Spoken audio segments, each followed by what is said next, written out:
Okay, so they have released the Unearthed Arcana 2023 Player's Handbook Playtest 6. This is for D&D 1.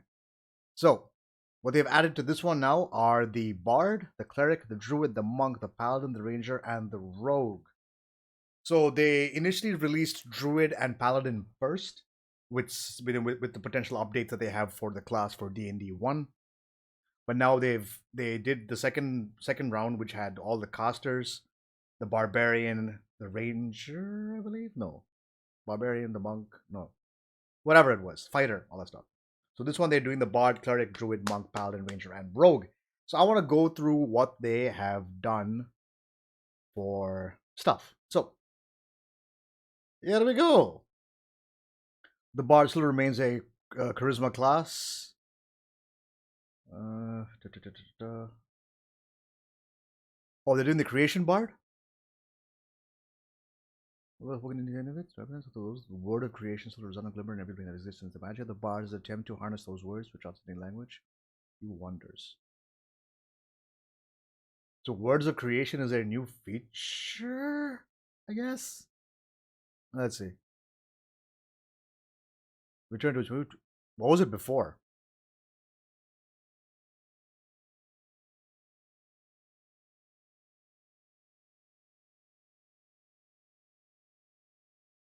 Bardic inspiration die is used in response to failing a d20 test. You no longer have to guess whether you failed. And number two, creature has up to an hour, not just 10 minutes, to use the die. The healing option in the previous bard playtest have been removed because in the playtesting, healing option was encouraging too much usage and hoarding, which is basically resulted in the bard not using bardic inspiration at all.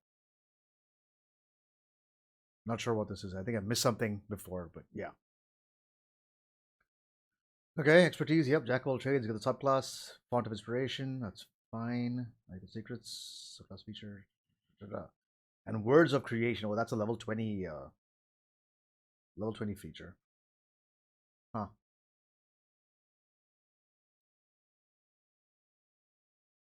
Oh, so the bard's got access to all the spells. Really? I have to learn their arts and then the arcane divine on primal context. And the second change was widely requested in the player's test feedback.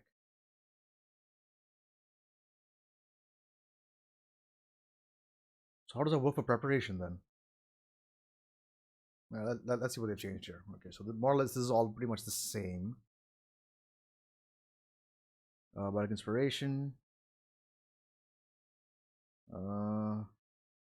Then I can use for the next hour.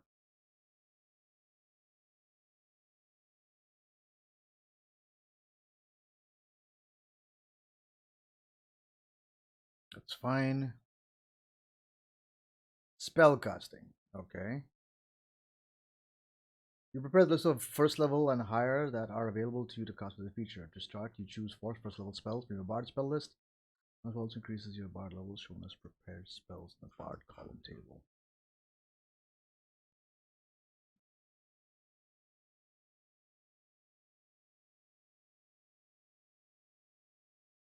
Ha! Okay.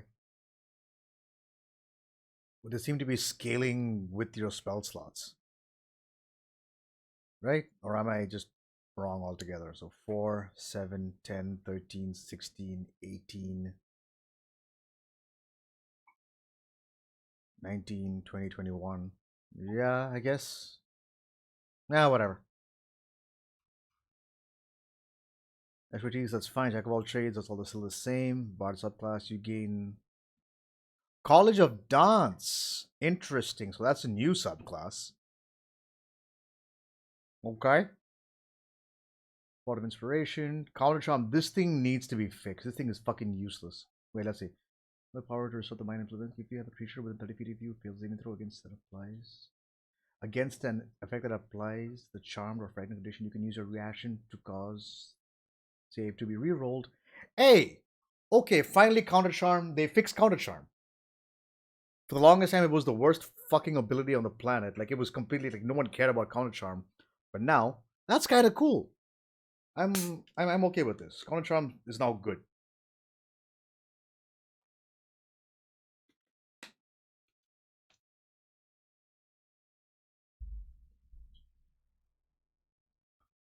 Oh shit, Words of Creation. You get Power Word Heal and Power Word Kill as prepared spells.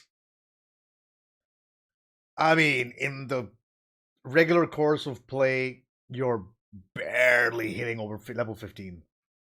So this made a comment. Like this is good for a one shot or something, but not for no. Mm-mm. So College of Dance. So this is the new subclass that they've done. Dazzling footwork. Your practice of dance gives you the ability to gracefully dodge and make agile strikes. While you aren't wearing armor or wielding a shield, you gain the following benefits: unarmored defense. Okay. When you expend the use of your bardic inspiration as part of an action, bonus action, or reaction, you can make one unarmed strike as part of the action. Okay. Bardic damage. You can use dex instead of strength for attack rolls for your unarmed strikes. When you deal damage with unarmed strike, you can deal bludgeoning damage equal to the roll of your bardic inspiration die plus your dexterity modifier. The roll doesn't expend the die.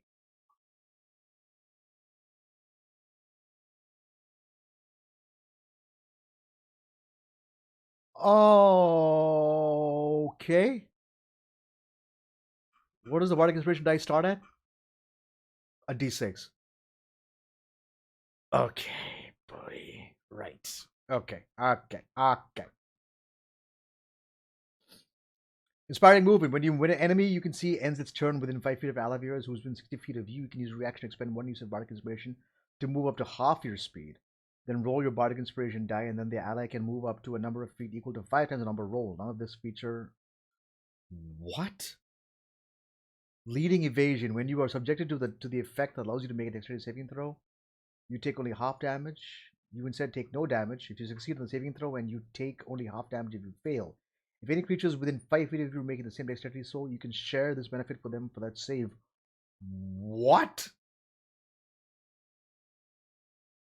Tandem footwork. When you roll initiative, you can spend one use of a bardic inspiration if you don't have the incapacity condition. When you do so, roll your bardic inspiration die. Choose a number of creatures within 60 feet of yourself. You can choose yourself. Up to a number equal to your charisma modifier. Each of them gains a bonus with initiative equal to the number rolled. Are you kidding me? Irresistible Dance. You always have the auto irresistible dance spell prepared. You can cast it without expending a spell slot. Once you cast a spell this way, you can't do so again if you finish the long rest. You can also restore the use of your feature by expending 4 uses of your bardic inspiration. Autos, I'm assuming that's a new spell. So they've basically turned the monk into a fucking college of bards. Yo, oh boy. Okay, cool. It's basically the monk subclass. Remember the monk rework I did, where your key points are based off, and your damage dice goes up by 1, all your d12s. They did that here. Okay. Apparently they fixed the monk, and I want to see what that is. But we're gonna go through anything that's changed. I want to check out the College of Dance. Glamour seems to more or less be the same. Oh, I mean, apart from you always have charm person and mirror image spells prepared at all times, which is kind of nice. If you don't have to pick them up, they're always prepared for you. In addition, immediately after cast enchantment or illusion spell, you can use this creature. You can see the activity of you to make a wisdom save throw. It spell save DC or spell save. Everything has charm pregnant. Oh, I don't think they have this right now. Right? I don't think they have beguiling magic at the moment. Maybe I'm wrong. Calls of Lore, more or less the same. Calls of Valor seems to be the same. Cleric. What have they done to the cleric?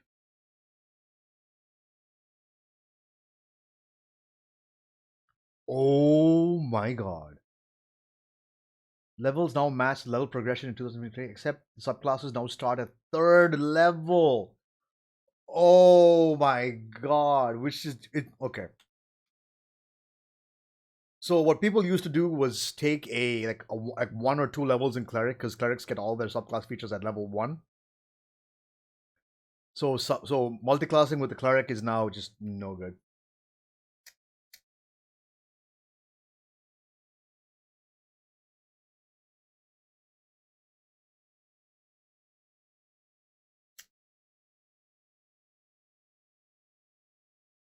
Smite Undead now uses your wisdom modifier rather than your proficiency bonus. What the fuck is Smite Undead? I think I missed that feature.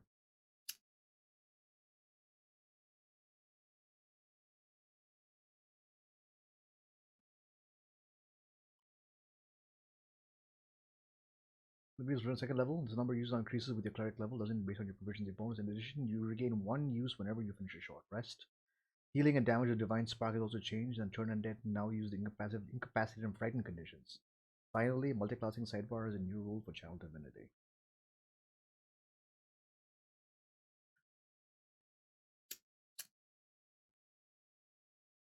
Okay, so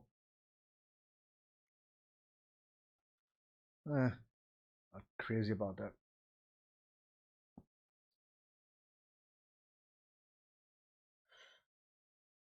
Oh, you can choose Divine Cycle Portal Spellcasting. Up to you. Cool.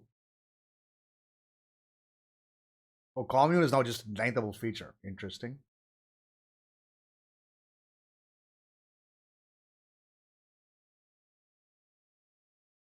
I want to see what they did here.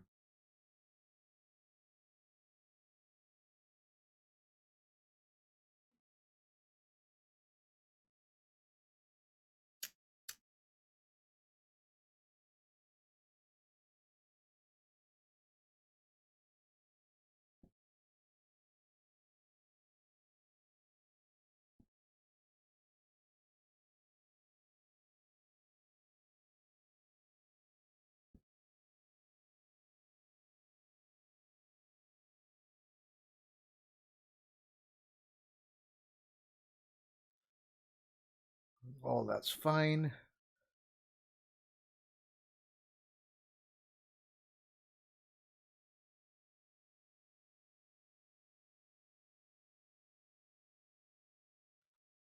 Focus divine energy on them. Roll 1d to add your wisdom modifier. You either restore hit points to the creature equal to the total, or force the creature to make a Constitution saving throw or fails if the creature takes necrotic damage your choice.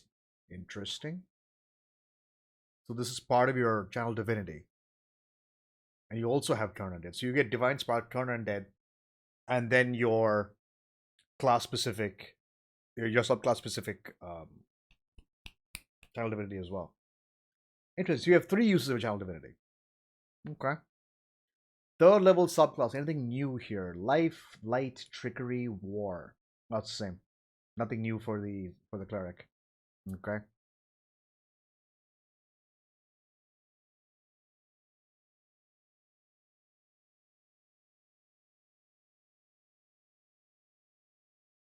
Whoa. Okay. Interesting.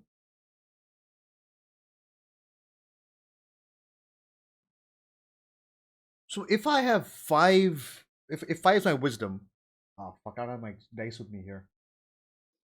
5d8s, that's 40 damage. So let's say to take the average out on that, 20.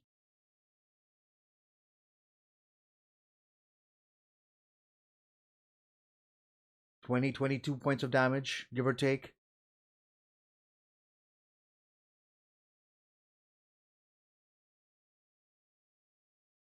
Damn. Woo. That's vicious, bro. That's a lot of damage. This makes clerics perfect against undead campaigns. Curse of Shroud, look out. This is gonna be ridiculous. So yeah, best of strikes you can choose. You can choose Divine Strike or Potent Spellcasting. That's your choice, which is nice. It's a good feature. Commune, you now get it. You get this. You always have Commune prepared, which is kind of cool.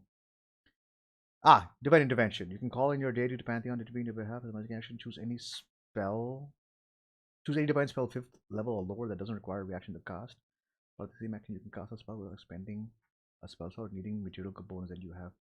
Okay. You get a free cast of 1 spell that's 5th level or lower. Okay. Once again, here you can choose.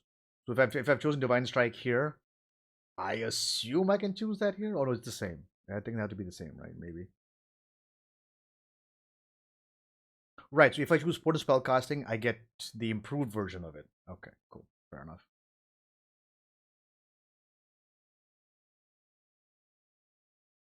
When you use the Divine Intervention feature, you can choose Wish when you cast a select a spell. To do so, you can't use Divine Intervention again with much 2d4 long rests. Wow. Interesting. Okay.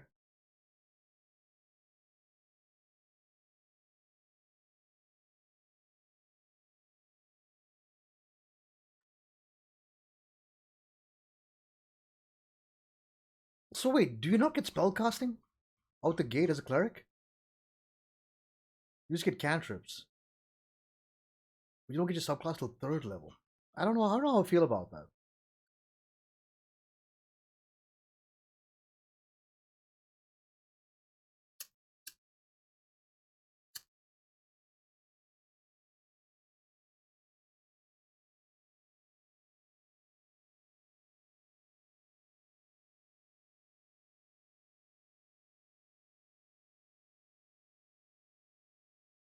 Yeah, oh, that's fine. Trickery domain. Did they fix the trickery domain channel divinity, by the way? Because invoke duplicity.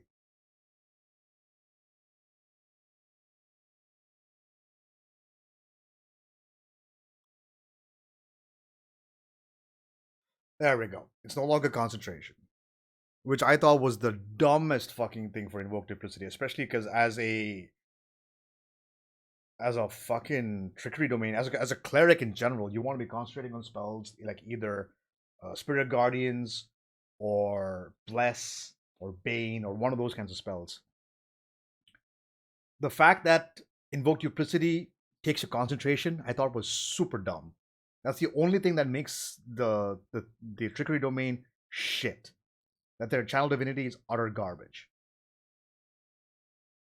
So you can cast spells when you and your both illusions are within 5 feet of a creature. They can see the illusion. You have advantage on attack rolls against the creature, given how distracting the illusion to the target. Oh, so they don't have disadvantage attacking you. You just have advantage on attacking them. That makes no sense.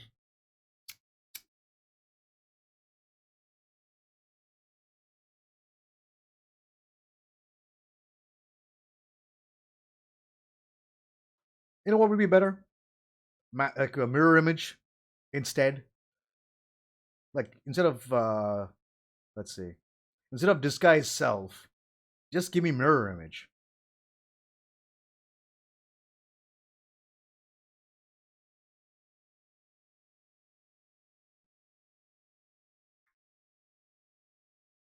That's kind of interesting. A free teleport. This kind of reminds me of Mirage from Apex Legends. Use your clone to just drop it and run in a different direction, kind of thing. Da, da, da, da, da, da. Change the spell's casting time to a bonus action for this casting. Ooh, provide the spell's casting time is normally an action. Interesting. Okay.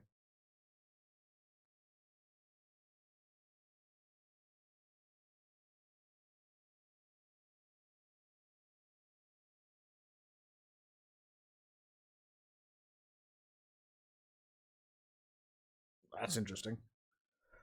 War Domain.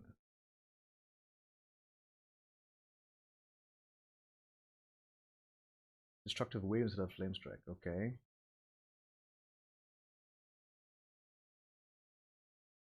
So you become a barbarian at the end. Okay. Cool.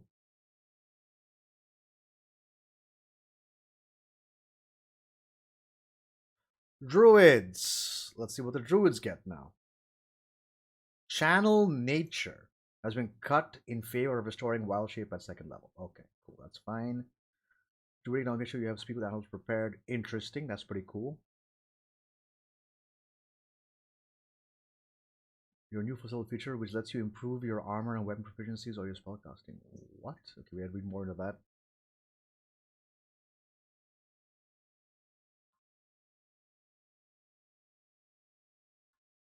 Fifth level to fifth level now is redesigned. The new feature answers the desire to have more flexibility between using wild shape and spells. Okay. Elemental Fury is a new seventh level feature going to increase the effectiveness of cantrips or attacks with weapons and wild shape. Okay. Commune Nature is a new one. Uh, Now includes the ability to turn unexpended uses of wild shape into a spell slot. Okay. Right.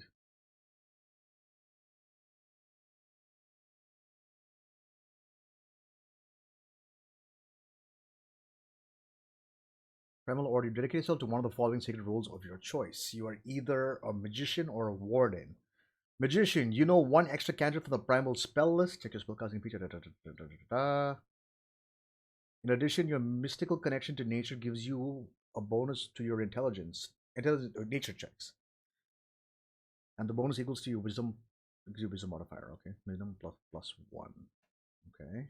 Warden, you've trained for battle. You gain martial weapon proficiency and medium armor training. Oh, interesting. Okay, that's pretty cool. I can be a druid with a long sword, or a great sword, or a great axe, which seems ironic, but yeah.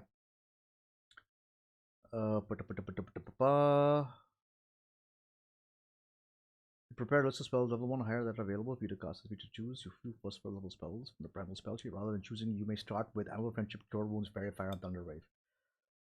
This could be useful. This is extremely useful. This is fucking broken. And this is mediocre.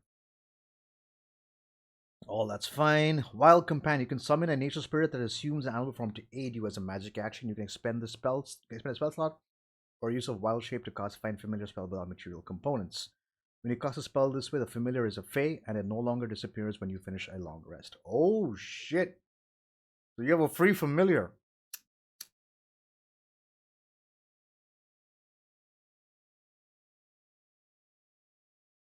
Okay. You start knowing 3 forms of the stat, chosen by amongst the beast stat blocks that have a maximum challenge rating of 1.5 and a lack of spice rate.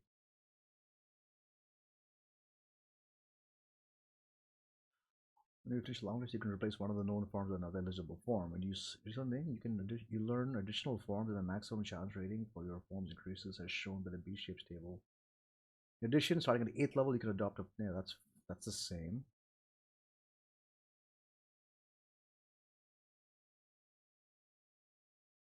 Oh, so you are going to be extremely careful how much wild shape you're going to use. Because you only regain 1 use on a short rest, and you gain all reuses on a long rest.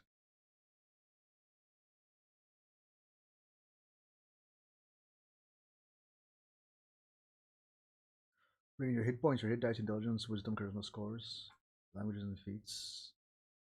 You also retain your skill and saving throw proficiencies using your proficiency bonus for them. In addition, gaining one of those features, creatures, same proficiency as you notice that the block stat block is higher than yours, creatures, any legendary actions you can't use them. You gain no spell casting. You're able to handle objects. So in your own addition, you can choose whether your equipment falls to the ground. Okay, that's fine. Druid subclass. Again, a 3rd level. So we have Land, Moon, Sea. Oh, that's a new one. Sea is new. Okay. Abilities corner. 5th level. Wild Resurgence. While you have no use of wild shape left, you can give yourself 1 use by expending a spell slot. No action required. You can only do so once per day. Once per turn, sorry. Oh, interesting. In addition, you can spend 1 use of a wild shape, no action required, to give yourself a 1st level spell slot, and you can't do so again until you finish long rest. Okay. It's kind of interesting. Elemental Fury, the might of elements flows through you. You gain one of the following options of your choice. For spell casting, as you wouldn't for to any yeah, that's my wisdom modifier. Cool. Primal strike on each of your turns when you hit a creature with an attack roll using a weapon or a beast form. Attack in wild shape, you can cause the target to take an extra 1d8 of cold or lightning or thunder damage. Interesting. Okay. An ability score improvement, that's fine. Community nature, nature is always prepared. That's fine. Potent, there we go. Yeah, so this is an improvement of the previous thing. Yep, we can cast beast spells as long as they don't have a cost specified material component. That's fine. Oh, this is part of Archdruid. Okay. Whenever you roll initiative, you have no use of wild spell. You need one. Okay, that's fine. Nature magician, you convert uses of wild magic to the number of your unexpended uses of wild shape and convert them into a single spell slot. With each use contributing 2 spell levels, you must then finish. For example, you convert 2 use of wild shape and produce a 4th level spell slot. Right. So wait, does your wild shape numbers increase? Oh yeah, they do scale up. Okay.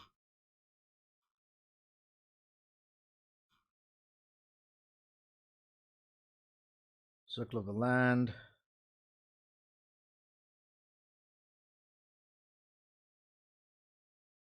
Right, that's still the same. That's easy, that's fine. Nothing's changed there. Moon!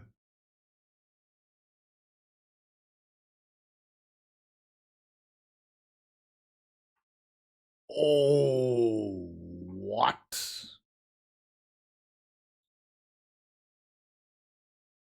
You can use your AC or the beast AC, whichever is higher. That's interesting. Feature also ensures that you always have Moonbeam prepared. Okay. And you can cast a spell while in wild shape form. Okay, that's kind of good. Moonlight Step, a template you can now teleport. Lunar Form, which is a 14 level feature, which enhances your features in the subclass. Okay. When you assume a wild shape form, you get a number of temporary hit points equal to the form's hit points or 3 times your druid. Oh, Jesus. Okay. While in wild shape form, you can cast your abjuration spells except for any spell that has material component. Oh, dude, they just made Circle of the Moon even better. What? Fuck off. Are you serious? As of the if people didn't want to play if you want to play other subclasses, you're dumb. Just play the new Circle of the Moon. Holy shit. You magically transport yourself reappearing in a misty burst of moonlight as an action. What is action? You teleport 30 feet up to an unoccupied space you can see. You have advantage on the next attack roll you make for the end of the turn. Oof. You can use this feature another time equal to your wisdom modifier. Yeah. You also regain uses by expanding a spell slot. A second level higher, excuse me. When you choose you want to. Okay, cool. Lunar form. The power of the moon suffuses you, granting you the following benefits. Movable moonbeam. Oh! What? Oh my god! Because right now I think you can only move it 30 feet and it's a bonus action to do so. So now for free, you can move 60 feet. You're moving 60 feet. Wow. Whenever you use Moonlight Step, you can also teleport one willing creature. That creature must be within 10 feet of you. And you teleport it to an unoccupied space you can see within 10 feet of your destination space. Wow. Circle of the Sea, I believe this is a new subclass. Okay, so you gain Fog Cloud, Gust of Wind, Ray of Frost, Shatter, and Thunder Wave. Is it Ray of Frost a cantrip? Okay. Sleet Storm, Lightning Bolt, Control Water, Ice Storm. I think Tidal Wave's fourth or third. I can't remember. Okay. Why is Tidal Wave not here? I would think that Tidal Wave would be like your signature spell. Because, sea. Conjure Elemental, Hold Monster. Okay. Wrath of the Sea. As a bonus action, you can spend the use of your wild thing to assume an aura that takes the form of an ocean spray that surrounds you. The aura lasts for 10 minutes. It ends early if you're in incapacitated condition. Dismiss it, not required, or manifest the aura again. At the start of each of your turns, you can choose another creature you can see within 10 feet of yourself. The target must succeed on a Constitution saving throw against your spell save DC or take thunder damage. And if the creature is large or smaller, can be pushed up to 15 feet away. To determine damage, you roll a number of d6s equal to your wisdom modifier. Jeez. Okay. 5d6, 30, 17 average damage. 16, 17 average damage. Wow. How many creatures? Choose one other creature. Okay. Cool. It's free damage, I suppose. Aquatic Infinity. Affinity, sorry. Affinity. Wow. You always have water breathing spell prepared. In addition, you gain swim speed equal to your speed. If you use wild shape to assume a form that lacks swim speed, that form also gains swim speed. Oh, interesting. So I can be a wait. No, you can't do that. 6th level, you don't have access to flying creatures. Only 8th level do you get that. But then that's it. I can turn into like a hawk or something and have that hawk swim. It's kind of dumb, but there you go. Stormborn, your Wrath of the Sea confers 2 more benefits while active. You gain flight speed at 10th level. Okay. And resistance, you have resistance to cold, lightning, and thunder damage. Okay.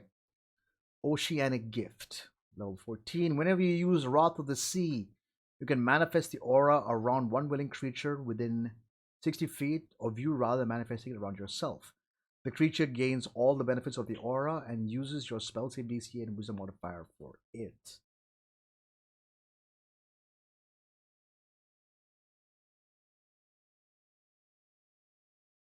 But seems the only feature it gives you is the fact they get to do free damage.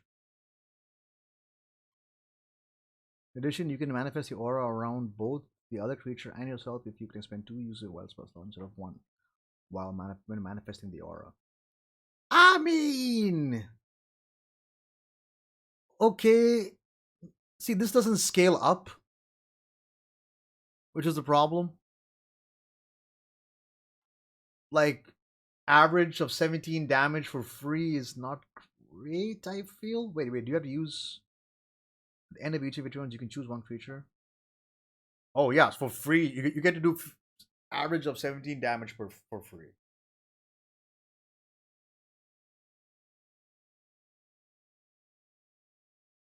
But if they succeed, because it's a con save as well. So immediately, as everyone knows, monsters tend to have a good con score because they have to have a good amount of health to survive your attacks. So, not the best feature. Again, being pushed away from you is kind of nice. Does the creature have to be within melee of you? Has to be within 10 feet of you. Okay. Sorry. Yeah, choose a creature within 10 feet of you. Yeah. Are you really getting in the thick of things as a when you're looking at your spell list? You're not really getting in the middle of it. I don't know. I think this is kind of mediocre. I'm not gonna lie. Ah, the monk. So apparently, they fixed the monk. Oh, look at that. They solved the D6 out of the D4. Interesting. And the die applies only to unarmed strikes, not weapons. Weapons are now enhanced by weapon mastery to keep up with other classes. Monk unarmed strikes goes up to a D12. My monk rework has already been put into motion. Okay, I'm sure other people have the same problem with that. All right, let's see what we have here. Yeah, D6 to D12. Discipline points. They still haven't scaled that up, which is kind of garbage, but we'll see what they've done to make it better. Okay, weapon mastery gives you martial discipline, formerly key, gives you an improved version of Step of the Wind. Now lets you take both disengage and dash action. Deflect missiles has been redesigned, making it easier to use in more situations to deal more damage on average. Interesting. Heightened metabolism. Now is a 7th level monk feature, making it easier for monks to regain discipline points and gain the benefits of a short rest. Stunning strike can now be used only once per turn. Well, that's a huge nerf. That's a huge nerf. What the fuck? And power strike formula was key, and power strike now lets you deal force damage. Oh, that's a huge buff. But this is terrible.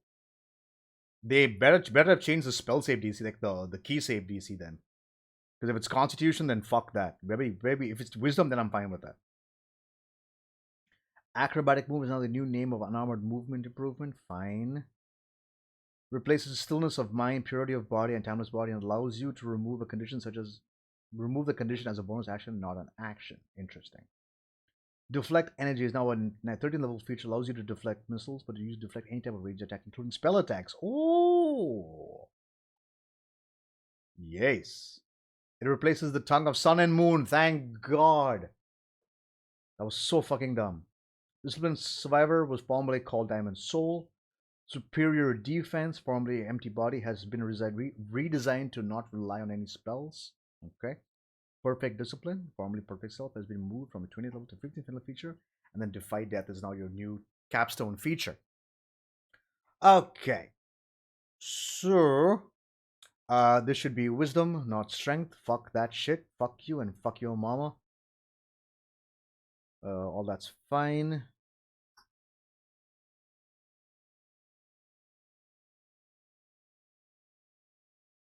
When you use the attack action with an unarmed strike or a simple weapon on your turn, you can make now. Yep, that's fine. Use dexterity, that's fine. Yep, that's cool. You aren't wearing any armor or wielding a shield, your base armor equals to 10 plus your dex and wisdom. That's the same. Your training weapon allows you to mastery to gain 2 and simple weapons of your choice, daggers and such as daggers and spears. Okay. And if you finish a long rest, you can change the kind of simple weapons you can choose. For example, you could switch it to the mastery properties of maces and slings. Okay, martial discipline. Discipline yourself and martial training allows you to harness a well of extraordinary energy within yourself. Your access to the energy is represented by a number of discipline points. Your monk level determines the number of points you have. Okay. Spend these points to fuel various martial disciplines. You start knowing three such features: flurry of blows, patient defense, step of the wind. You learn more martial disciplines features as you gain levels in the class. When you spend a discipline point, it is unavailable until you finish short, or long rest, and at the end of which you regain all your expended points. Some of your martial arts discipline features requires your target to make a saving throw. With this feature, the saving throw's DC is 8 plus your proficiency bonus to your wisdom modifier. That's fine.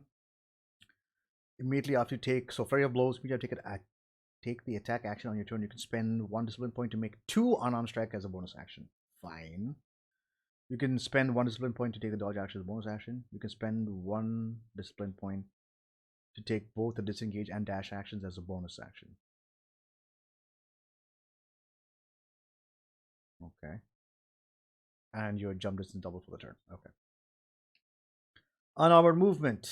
Your speed increases by 10 feet while you aren't wearing armor or wielding a shield. Thus, this bonus increases when you reach certain monk levels as shown on the table. That's fine. Right, so this is why I say they fixed, right? You can use your reaction to deflect range attacks and gain against you that deal bludgeoning, piercing, or slashing damage. When you do so, the damage you take from the attack is reduced by 1d10 plus your dexterity modifier plus your monk level. That's still the same. If you reduce the damage to 0, you can spend one discipline point and redirect the attack towards the creature. If you do so, choose a creature within 60 feet of yourself that isn't behind total cover. That creature must succeed on a dexterity saving throw or take damage equal to 2 rolls of your martial arts die. Interesting.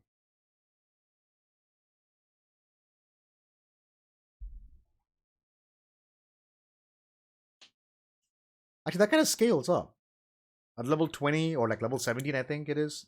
It's D12s, your martial arts. So roll 2 D12s and throw it back at them, and they got to take make a save.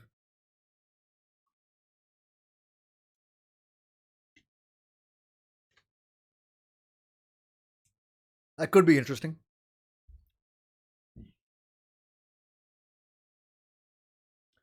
Subclasses of your choice.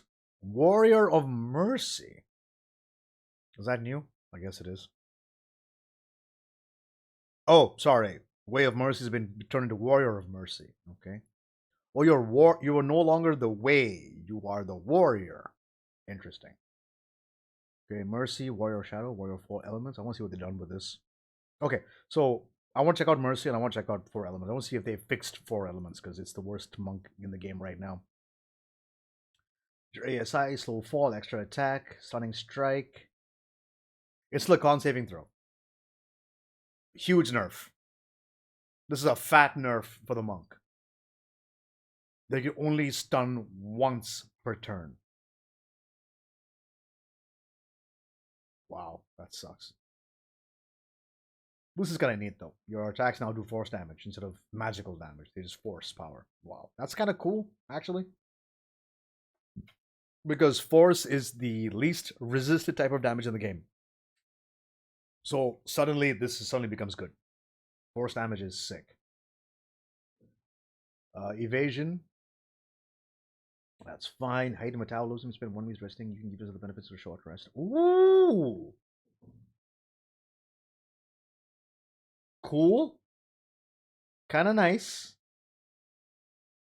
Acrobatic movement, where you aren't wearing armor or wielding a shield, you gain the ability to move along vertical surfaces across the liquid any turn without falling during your movement. Okay. Self-restoration.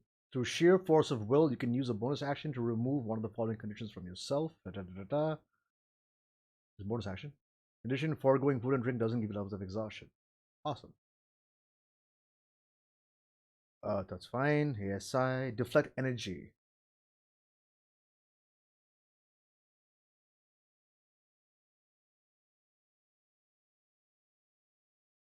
So here's the thing.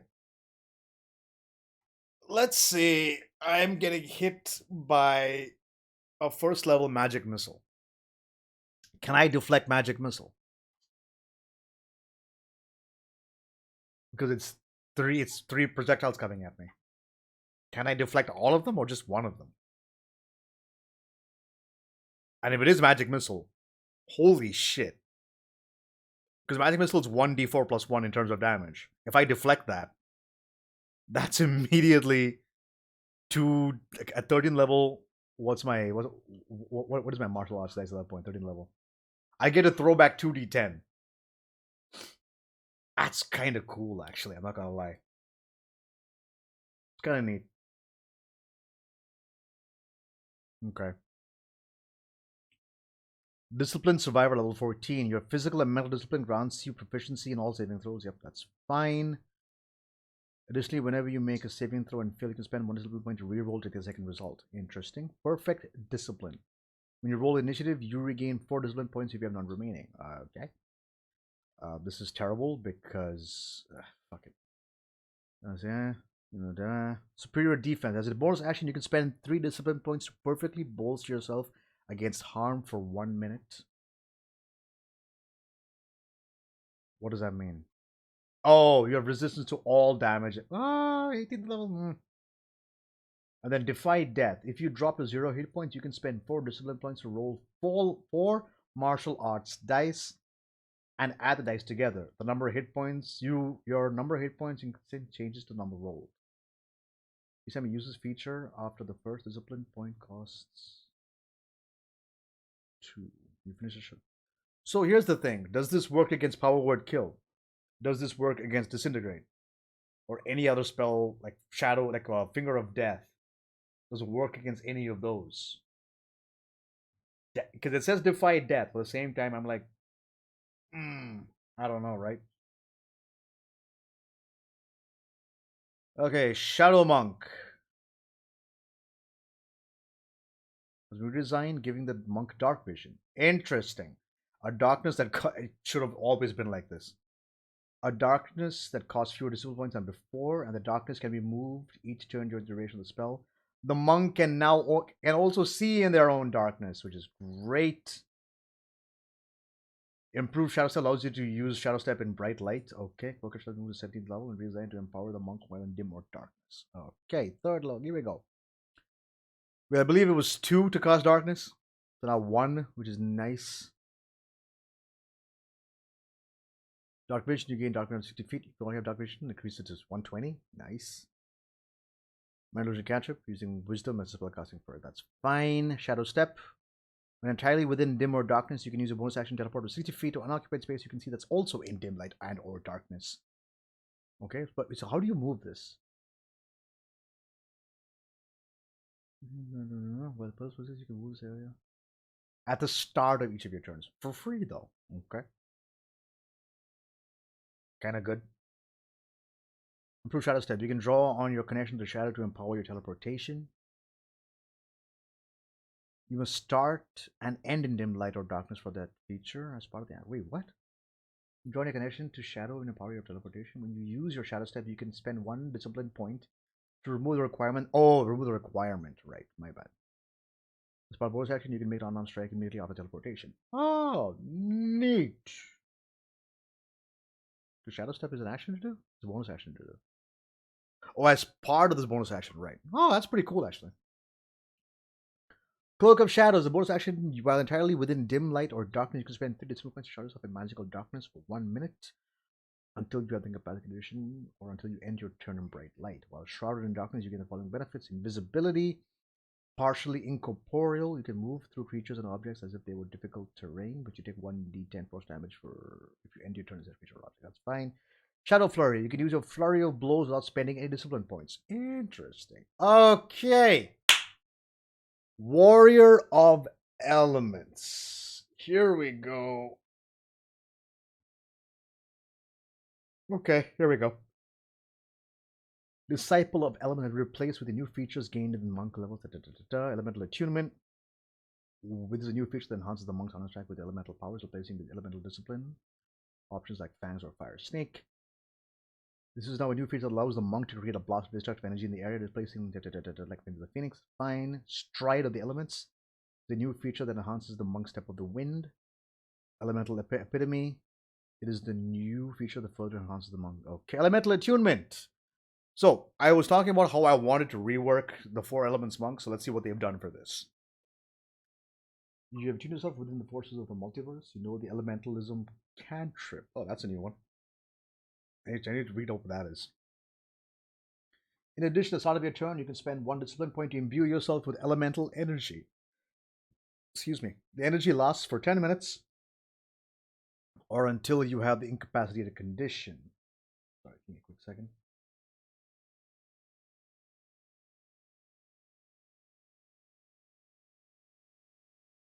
Elemental strikes. Whenever you hit your enemy's unarmed strike, you can cause it to deal your choice of acid, cold, fire, or lightning damage. Why acid?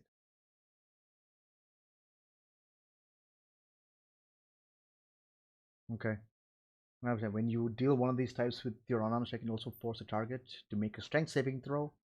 On a failed save, you can move the target over 10 feet toward or away from. Wait, what? Wait. What do you mean toward or away from you? How can you move them toward me if they're 10 feet away? I guess you can pull them 10 feet behind you, I guess? Oh, that's why, because you gain reach. Huh. Okay. I'm on board so far. Okay. As a magic action, that's a new thing. You can spend 2 discipline points to cause environmental energy to burst in a 20-foot radius sphere centered on a point within 120 feet of yourself. Choose the damage: acid, cold, fire, or lightning. Each creature in the sphere must make a dexterity saving throw on a failed save. Creature takes damage of the chosen type equal to 3 times the rolls of your martial arts dice. At level 6, it's a d8. Yeah, so 3d8.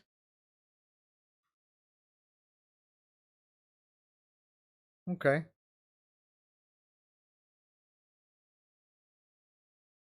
Before or after you take this action, you can make one unarmed strike as a bonus action.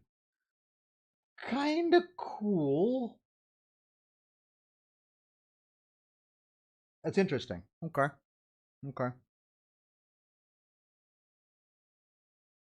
So you cast a mini fireball or lightning ball or acid ball. Why acid? I don't understand why acid. Okay, that's kind of neat. It's better than what it is right now. When you use your step of the wind, you gain a fly speed and swim speed equal to your speed for 10 minutes. Oh, cool. Okay. When you use the elemental attunement feature, you also gain the following benefits. Okay. Damage resistance. You can resist one of the following damage types of your choice. So like each of your turns, you can change this choice. Okay, cool. Destructive Stride. You get resistance, right? Yeah.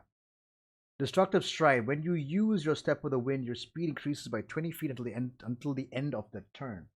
For that duration, any creature of your choice takes damage equal to 1 roll of your martial arts die, and you have entered a space within 5 feet of it. The damage is the same type you chose for this feature's damage resistance. A creature can take this damage only once per turn. Then you also get Empowered Strikes. On each of your turns, you can deal extra damage to a target equal to 1 roll of your martial arts die when you hit with an unarmed strike. The damage is the same type you chose for this feature's damage resistance. Okay, so if I decided to do fire damage, I could do an extra roll of martial arts dice as damage. Okay, this is significantly better than what the Four Elements Monk is currently, so that's kind of nice. Warrior of the Hand. Formerly known as Open Hand Technique, now requires a saving throw for all 3 effects, not just 2 of them. Wholeness of Body now requires a bonus action rather than an action. It can be used more than once per long rest. Its healing is tied to your martial arts die and wisdom. Okay. Fleet Step is a new 11th level feature that replaces Tranquility, one of the lowest rated monk features. Quivering Palm is no longer able to deal an uncapped amount of damage, introducing any creature hit point, which is too powerful for the number of discipline points. Shut the fuck up! No one is hitting level 17 as a monk. Fuck off. I don't know. This was the only reason anybody ever played the open hand monk. was Quivering Palm. Fuck off. This is bullshit. No, fuck off. No, not good. Okay, flurry of blows. Open one hand technique. Open hand technique, sorry, I should say. Whenever you hit a creature with one of the attacks granted by a flurry of blows, you can impose one of the following effects on the target. Addle. The target must succeed on a con saving throw or it can't take reactions. The target must succeed on a strength saving throw or be pushed up to 15 feet away from yourself. The target must get a dex saving throw. It has a prone condition. Already, uh, this is better.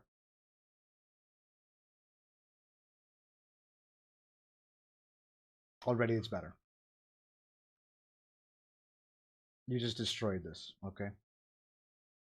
You get the ability to heal yourself as a bonus action. You can spend one discipline point and roll your martial arts die. You gain a number of hit points equal to the number you rolled plus your wisdom modifier. You can use this feature up to a number of times equal to your wisdom modifier. You can't regain. You regain all uses when you finish a long rest. Fleet step.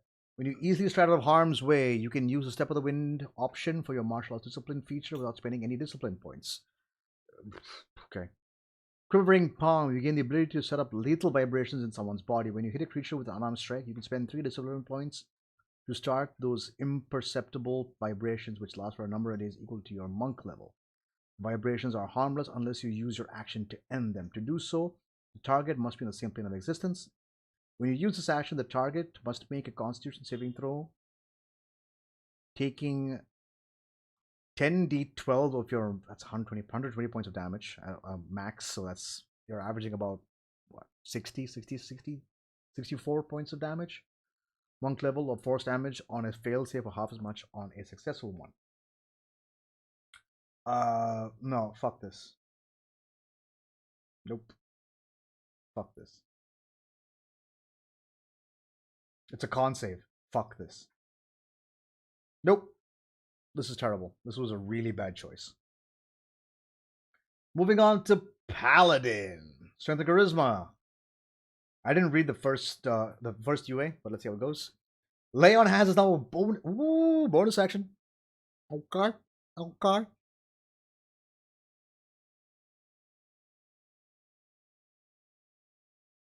Okay, Paladin Smite, formerly called Divine Smite, now gives you a list of Paladin exclusive Smite spells that you always have prepared. Okay.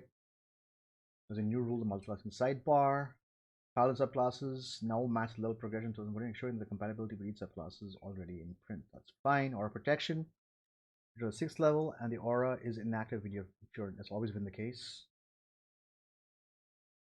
Abjure foes now does nothing on successful save. Aura of Courage is returned to 10th level. Radiant strikes now work with melee weapons and unarmed strikes. Okay. Restoring touch has been moved to 14th level. Divine conduit has been removed in favor of aura expansion. Okay.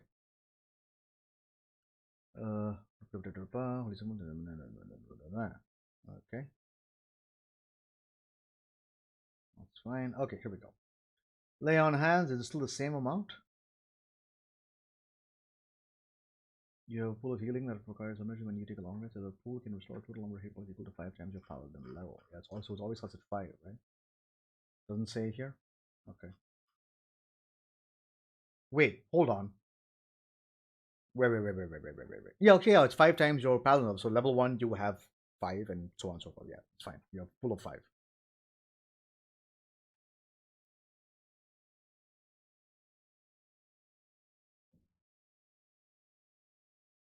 Okay. Poison condition, that's fine. So it doesn't.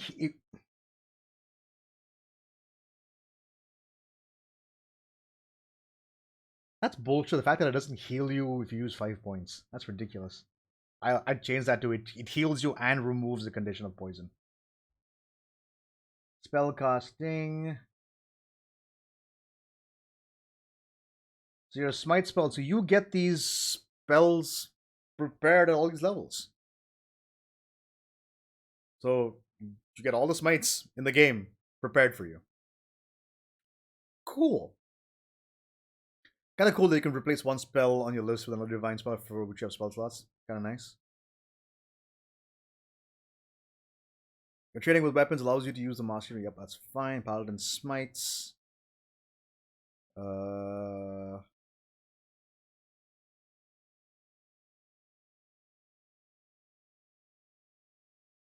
So we no longer get Divine Smite. I mean, it says Divine Smite there, but we don't know what that is because that's technically a spell. So they've kind of nerfed the Paladin a little bit. I get defense, dueling, great weapon fighting, or protection. That's fine. Child Divinity.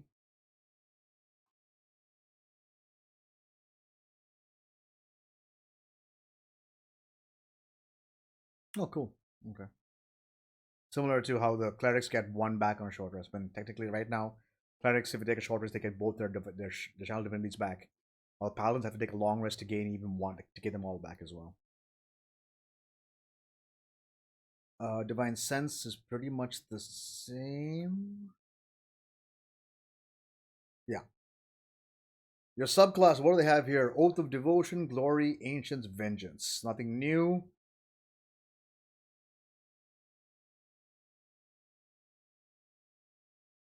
Oh, at 5th level you get Faithful Steed. If you get a 5 Steed spell, always prepared. Nice. Nice.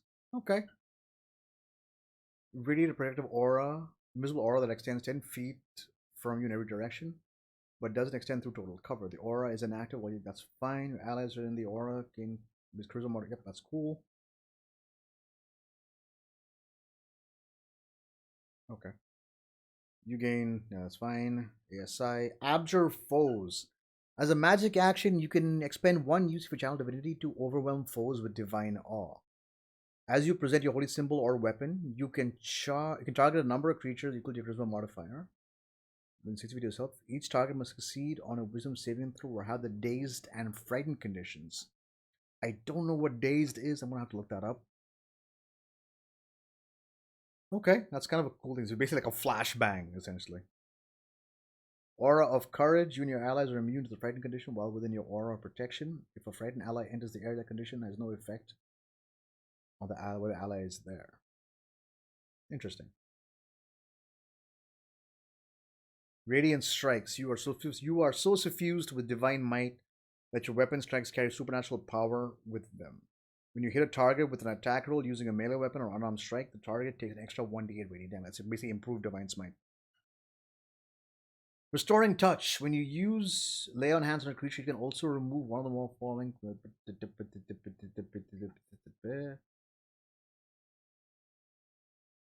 Again, I still call this shenanigans. White Fashion. Yeah, the customer was 30 instead of 10 feet. That's so late, though. Jesus.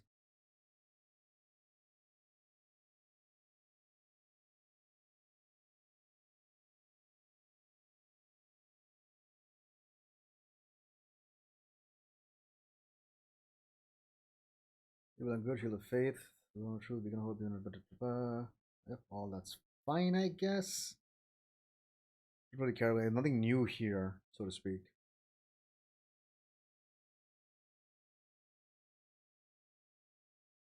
What are they changing those anyway? What's spells rising? Has moved to Zealand edition. No works for Paladin spot spells. Oh, wait, hold up. Your magical smites now radiate protective energy whenever you cast any of your Paladin smite spells. You and your allies in your aura of protection have half cover. Ooh, interesting.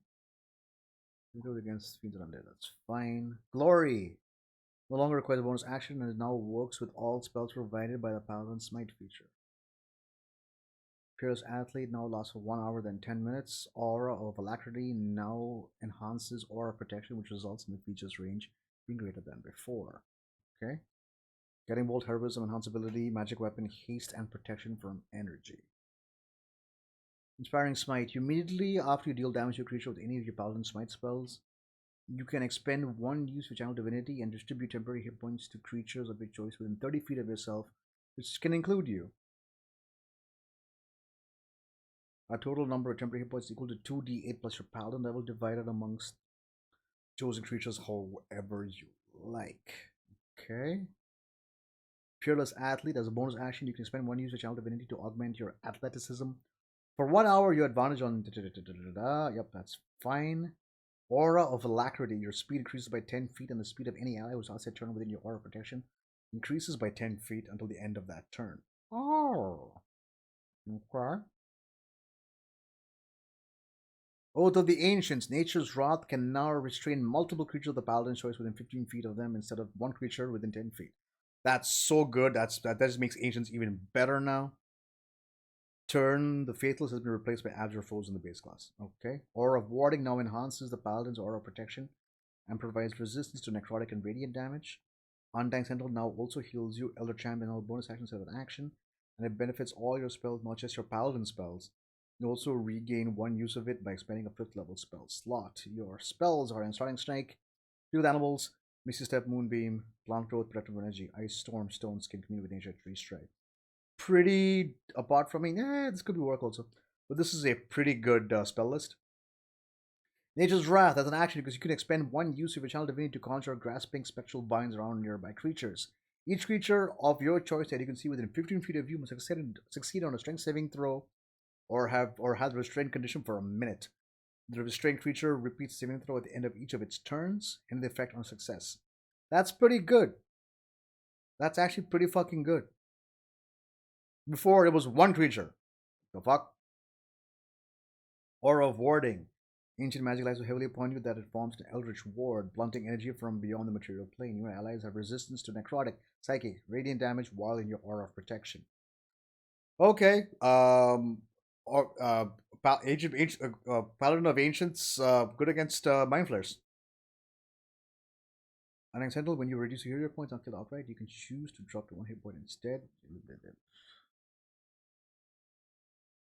Vengeance. Oh, what? Instead of Hunter's Mark, really? Hunter's Mark was so good though. Okay. Vow of Enmity. Now lets you move your vow to another creature the previous creature was reduced to. Oh my god, finally they've done it. The feature's range has increased. Okay. You can now reduce the target speed to 0. After enemies reduced after foes. Avenging Angel. Okay, cool. Oath spells. Bane. Do others have Bane? Oh yeah, Bane. And they've replaced Hunter's Mark with Compelled Duel, which is just terrible.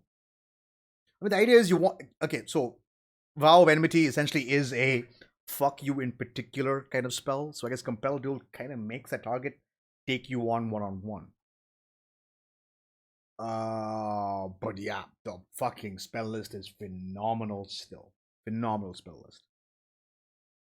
As a bonus action, you expend one use of channel divinity to utter a vow of enmity against a creature you can see within 30 feet of yourself. You gain advantage on attack rolls against the creature for 1 minute. If the creature drops to 0 hit points before the vow ends, you can transfer the vow to a different creature within 30 feet of yourself, and you can make this transfer no more than once per turn, which is cool. It's almost like a Hunter's Mark, except you get advantage, which is pretty good. The supernatural focus close off throws retreat. When you hit a creature with an opportunity attack, you can reduce creature speed to 0, and you can move up to half speed as part of the same reaction. This move doesn't attack. This movement doesn't provoke opportunity attacks. You have inbuilt Sentinel. As a Vengeance Paladin, you have Sentinel built into your kit. Okay. Immediately after creature under the effect of your vow enemy misses with an attack, you can use your reaction to make a melee attack against creature if it's within range. Okay. As a bonus action, you can imbue your aura protection with holy power, granting the following benefits for 10 minutes until you end them as you get flight and a frightful aura. Okay. Ranger. Dexterity Wisdom, true. Okay, here we go. Deft Explorer replaces the expertise feature at first level. Deft Explorer now includes one expertise of choice, along with some terrain-oriented material. This playtest request no features improves at 9th level. You have 3 noteworthy changes. 1. Spell preparation is no longer tied to the level of your spell slots. 2. The ranger can change one prepared spell upon finishing a long rest. And 3. Cantrips are no longer included. The ranger instead gets weapon mastery. Okay. Favorite enemy is now moved to 2nd level. It no longer removes concentration. Ah, come on. So you get free Hunter's Mark, basically. Okay. Conjure Barrage now a 9th level feature. Okay. Nature's Veil no longer uses spell slots and it's removed and it's moved to 14th level. Tireless now gives temporary hit points and an action. As in the that's fine. Conjure Volley, 7th level feature. Feral Senses back to thing, and Force Layer is an improved version of the 24 replacing Epic Boom. So this here is now limited to once per turn. Okay. Depth Explorer. You are unsurpassed explorer, choosing one of the following proficiencies in a skill that appears on the range spell list. You can expertise in that skill. In addition, you choose two types of terrain: Arctic, coast, desert, forest, grassland, mountain, swamp, or the Underdark. You have advantage on nature checks about the chosen terrains. And advantage on wisdom survival checks to track creatures in them. Okay. You have learned. Because everyone gets to prepare spells now. Weapon mastery, that's fine. Favorite enemy. You are adept at focusing on a single target. You always have Hunter's Mark spell prepared. You can cast a number of times equal to your wisdom modifier once without spending spell slot. You regain all use of the ability when you finish a long rest. That's kind of nice. You have honed your martial prowess. You gain one of the following fighting styles. Okay, that's fine. Subclasses: Beastmaster, Fey Wanderer, Gloomstalker, or Hunter. I guess Fey Wanderer is the new one? No, it isn't, right? Oh, it's just, yeah, Fey Wanderer is the Tasha's class. Okay. That's fine. Okay, extra attack. Roving. Increase your movement speed while wearing heavy armor. Yeah, that's always going to do that, so you also have a climb speed. Oh, nice. Okay. Conjuring Razormite, you cause your weapons to multiply and attack creatures before you. I've never looked at Conjure Barrage. I need to check out what that spell does. You choose one of the proficiencies in the skill that appears on your list. You gain expertise in that skill. You get further expertise. Okay. In addition, you choose more terrain types for your Depth Explorer type. Nice. So right now, Depth Explorer gives you what? One place? One? Two types. Okay, cool. That's awesome. Tireless. As an action, you can give yourself a number of temporary hit points equal to 1d8 plus your wisdom modifier. When you finish your rest, if your exhaustion level of any. Oh! Very cool. Nature's Veil. You invoke spirits of nature to magically hide yourself from view. As a bonus action, you can give yourself the invisible condition until the end of your next turn. You can use this feature a number of times equal to your wisdom modifier. Oh, cool. Still very late to get stealth because Gloomstalkers exist. Conjure what prepare you have text and strike a group of enemies from far away. Always you have conjure always. Okay, that's fine. Your connection to nature forces grants you blind sight up to 30 feet. Nice. Foe Slayer. You've become an unparalleled hunter of your foes. When your attack roll misses the target of your hunter's mark, you can add your wisdom modifier to the attack roll, potentially you hit. In addition, whenever you hit a target with an attack roll and deal damage to it, you can add your wisdom modifier to the attack. Oof, to the damage. Nice. Beast Master. That's fine. All you to command your beast to use its bonus action to take the dash action.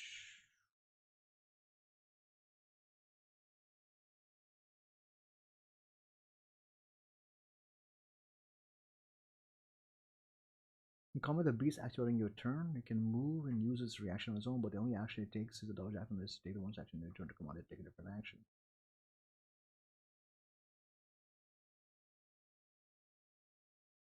Okay. Yeah, that's fine. Resource carries to the land, blah blah blah blah blah blah blah. You use your bonus action to command your primal companion beast to take an act. You can also command to take the dash and as a bonus action. Nice. In addition, whenever the beast hits with an attack or deals damage, you can deal choice of force. Why the fuck would I not choose force? That's dumb. Just say their attacks become force damage.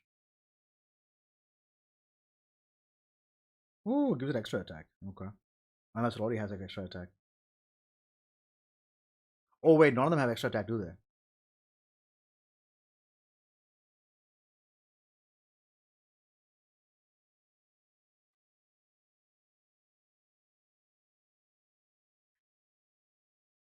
Yeah, none of them have extra attack, do they? Okay, cool. That's fine.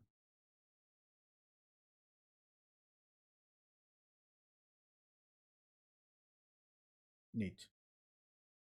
Gloomstalker, Dread Ambusher now allows the ranger to deal extra damage more often than.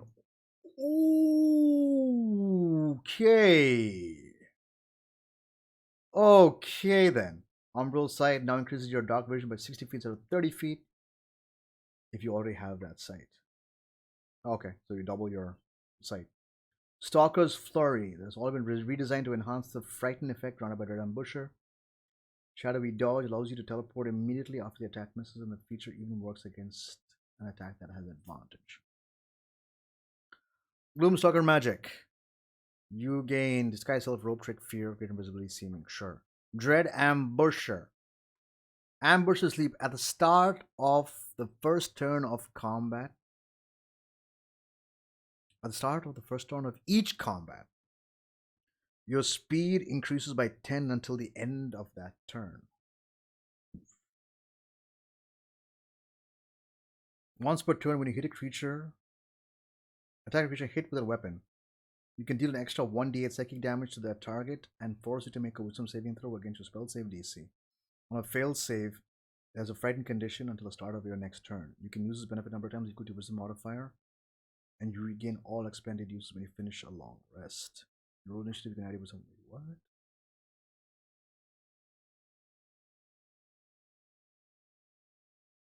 Oh, so you get to add the 1d, but then it used to be force damage, right? They changed it to psychic, which is weird. Because the idea is to frighten them, right? So you do 1d8 psychic damage once per turn. So you get Dread Ambusher every turn. It's no longer the top of your turn. But then you don't get that extra attack, though. You don't get 3 attacks in your first. So that's. Oh, they kind of nerfed that. Because the fun of Dread Ambusher was that 3 attack combo. Instead, you get to roll 1d8 extra psychic damage. But then again, at the same time, you have Hunter's Mark, and you have this as well. So you're technically doing significantly more damage, but only 1 attack per turn, or once you get extra attack, 2 attacks per turn. One of those is going to get this effect on it.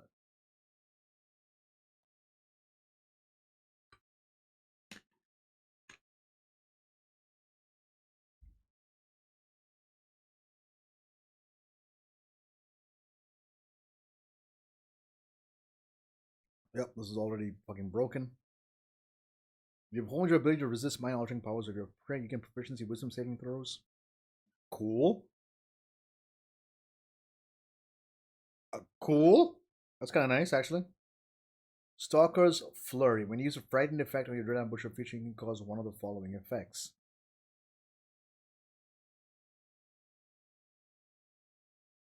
That's terrible.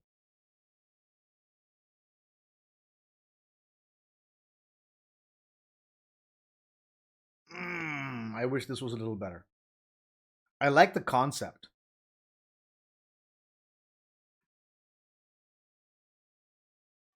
But I wish that was better. You can dodge with wisps of supernatural shadow around you. When a creature makes an attack roll against you, you can use your reaction to impose disadvantage on that roll. If the attack then misses, you can teleport up to 30 feet to an unoccupied space. Apparently, this also works on advantage. You can impose disadvantage, which then makes it a straight roll. If they miss, you get a teleport. Kind of nice. The Hunter now contains 3 feature options that appeared in the older game. Giant Killer has been renamed to Retaliator and now works against any attackers of any size. Hunter's lore has been moved from 6th to 3rd. Defensive Tactics returns, but it contains evasion, uncanny dodge from the superior Hunter defense. It also includes a new option, Hunter's Leap. Feedback Hunters strongly prefer the options in Superior Hunter's defense over the one's defensive tactics. True. Superior Hunter's Prey replaces multi-attack and lets you choose one of the options for Hunter's Prey. You choose another. So Hunter's Prey. You have Colossus Slayer, Horde Breaker, Retaliator. Colossus Slayer. Hit a creature with a weapon. The weapon deals additional 1d8 damage. Yes, hit points. You can deal this damage. It's damage once per turn. Okay. Horde Breaker. Each of your turns, when you make an attack with a weapon, you can make another attack with the same weapon against a different creature that is within 5 feet of the original target. That is within the weapon's range on that. Okay. Retaliator. Immediately after a creature within 5 feet of you attacks you, you can use your reaction to make one attack with a weapon against a creature whether or not it hits you. Wait, what?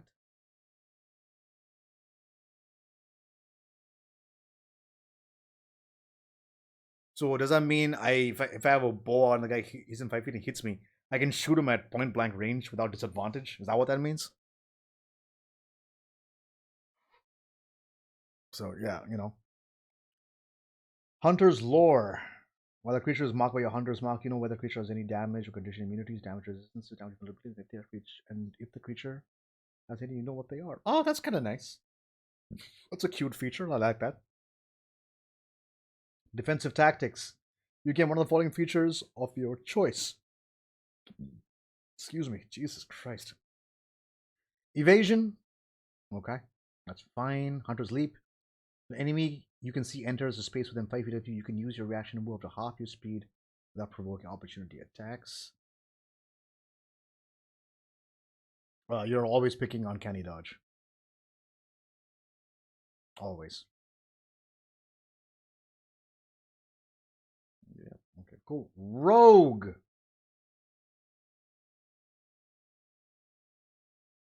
No longer required to be used on your turn with the attack action. Oh, cool. So you can sneak attack as a opportunity attack as well. Neat.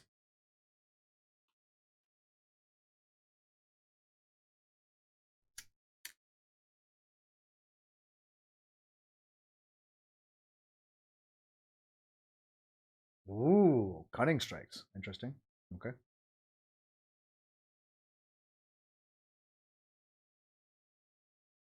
Expertise is the 6th, evasion the 7th. Reliable talent has moved from 11th to 7th. Oh my god. Subtle strike has been removed because of the aim. Cutting strike is now the 11th level feature. 14th level, which builds a cutting strike. Cool. Mm-hmm.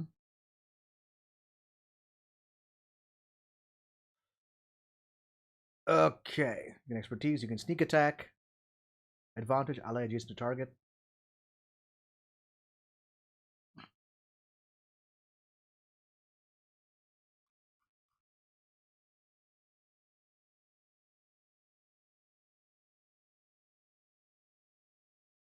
Okay. Thieves can't.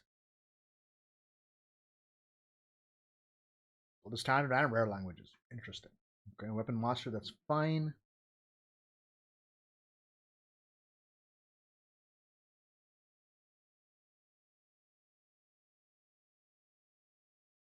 Okay, so do rogues get martial weapon proficiency that have the finesse property? Smart. They made that distinction very, very clear. Cutting action is still the same.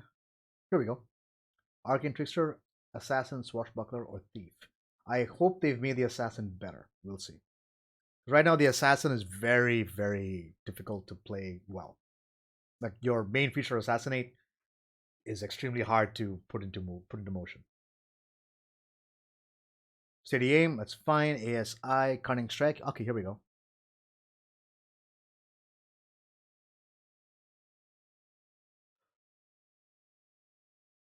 Each effect has a die cost, which is the number of sneak attack damage dice you must forego to add the effect.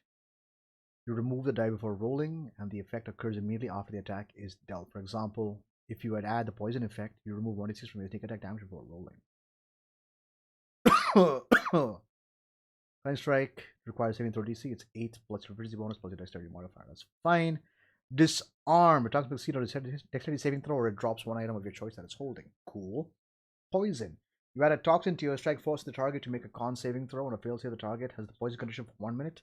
At the end of each of its turn, the poison target can repeat the save, ending the effect on itself. To use this effect, you must have a poisonous kit on your person. Okay.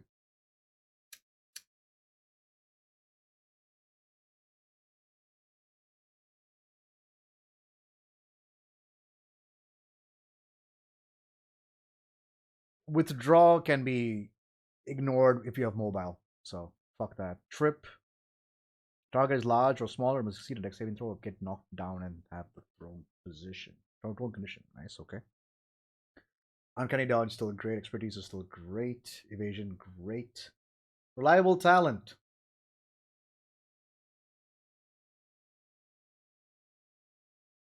My god. They get it earlier.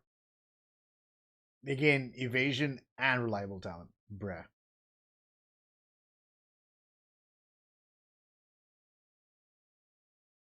Oh, you can use both. Oh, you can use 2 of them, which means you can disarm and poison, or poison and trip. Cool. That's interesting. Devious strikes.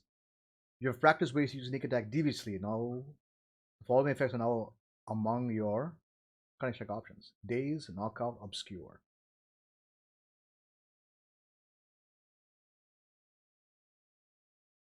Oh wow! You can completely forego your sneak attack and just knock them the fuck out. Kind of interesting.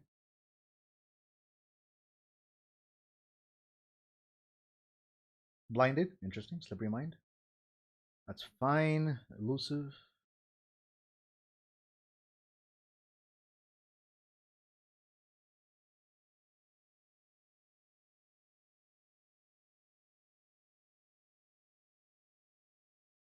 Arcane Trickster. Okay. Now use the Arcane spell list instead of rather than the wizard list. There's no school of magic restriction at the third level. Moreover, the rogue can now change one cantrip while gaining a level. The rogue can now use an arcane focus. Nice! Because up until now, only the Arcane Trickster could only use component pouches. You couldn't use a arcane focus. Versatile Trickster. Okay. So you no longer have a spell. You can pick any spell you like.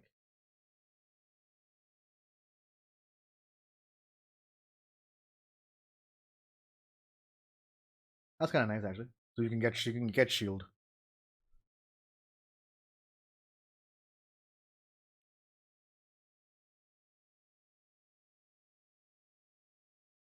When you cast Mage Hand, you can make the spectral hand invisible. You can control the hand as a bonus action of an action. And through it, you can use the tools and make the strategy sleight of hand checks. Cool.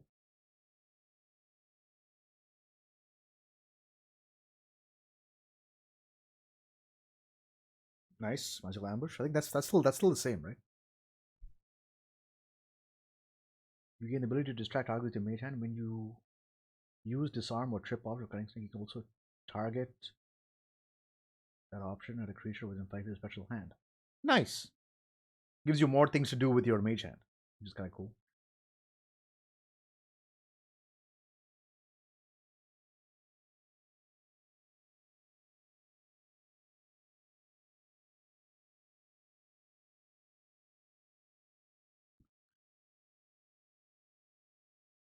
Ooh. At level 13, you can get a third level spell. That's kind of cool, actually. Assassin. Oh, they fucking did it. They did it. Gives you advantage on initiative rolls, and the extra damage of the feature no longer require the target to be surprised. Great. Infiltration expertise. Combines infiltration expertise of the imposter from. Okay. And Venom Weapons is now a 13th level feature, allows you to benefit from your Poisoner's Kit. Death Strike no longer requires a target to be surprised, it instead relies on your sneak attack. Okay, Assassinate, let's read this. Surprising Strikes. During the first round of each combat, you have advantage on an attack roll against any creature that hasn't taken a turn. If your sneak attack hits any target during that round, the target takes an extra damage of your weapons type equal to your rogue level. Wait, what? Wait, what? No longer a crit, but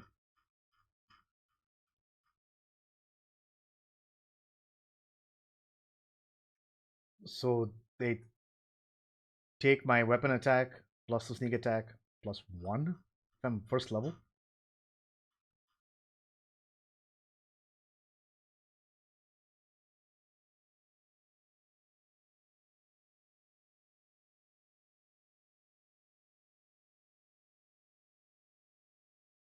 So at first level, I'm using a rapier, obviously. I hit them.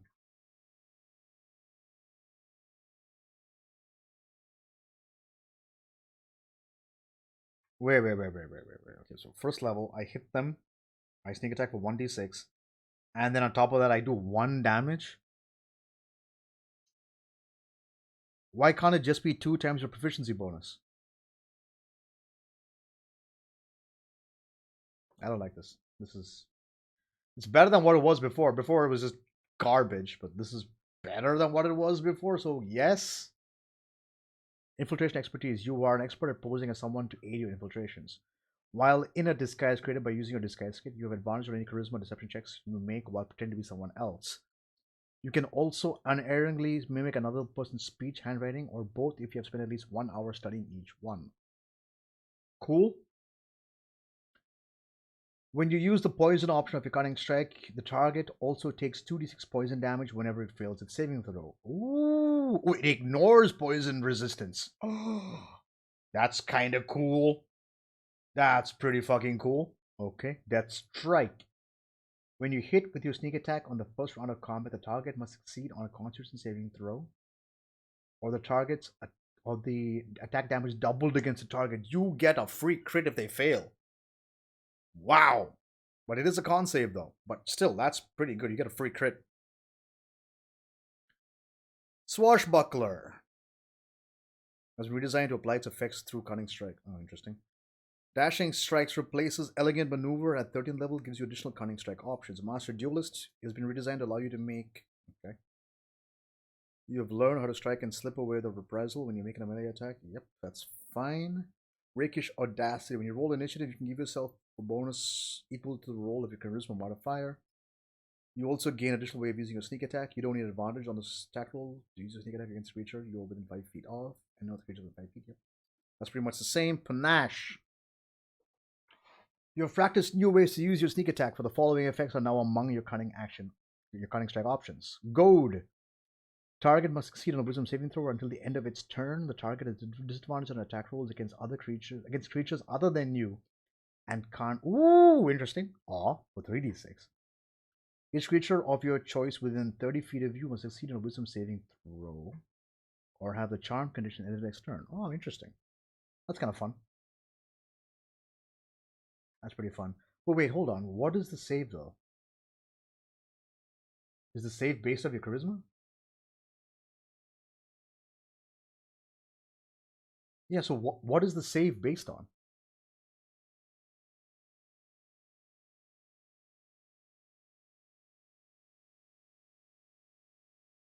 Yeah, it doesn't say what the save is based on, man. What the fuck?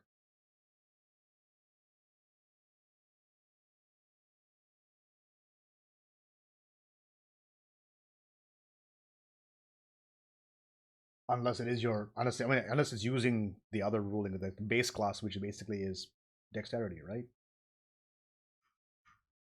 Am I wrong? Cunning action, or is it the cunning strike? Sorry. Yeah, next modifier. Okay. No, that's interesting. Okay. Hmm. Dashing strikes. You have practiced new ways to sneak attack. The following effects now are among your parrying stats. 2d6. Roll a d6 until the start of your turn. You gain a bonus to your AC equal. Ooh. Okay. Invigorate. Choose a creature you can see within 30 feet of yourself until the end of that creature's turn. Whenever it makes an attack roll or saving throw, you can roll a d6 and add that number rolled. Okay, interesting. Master Duelist. Immediately after you use your sneak attack, you can make another attack against the same target provided there are. Wait, what? Oh, you get a hit twice. Neat. This is kind of cool, actually. I like this change up a little bit. The cunning strikes thing is kind of fun. It adds more things you can do. It gives you more versatility in combat, which is kind of nice. The Thief Rogue. What have they done? Now lets you use an object action instead of the search action. Also lets you use the magic activation action to activate magic items. Second story work now lets you move along ceilings without an ability check, and it causes you to use your dexterity on strength for jumping. Was that a problem before? Good lord. Supreme Sneak now has new functionality. You can sacrifice a sneak attack die to remain hidden when you attack. Oh, that's kind of nuts. These reflexes. Okay, sleight of hand. To pick lock or disarm trap with thieves' tools or pick a pocket. Was that always the case? Hmm. It was a bonus action, right? But this was always the case, right? Okay. I guess not. Maybe not. Maybe it wasn't. Climber. Jumper. That's fine. Stealth attack.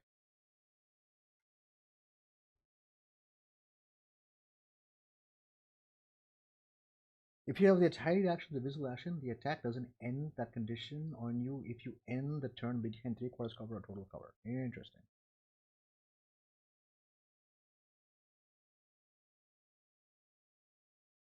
Okay. Spells.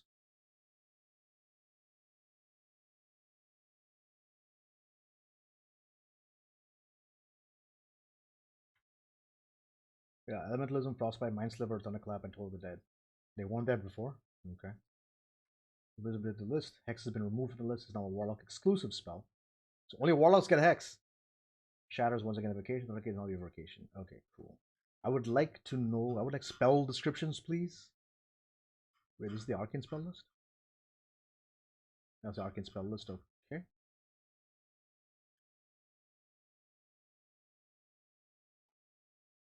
Divine spell list.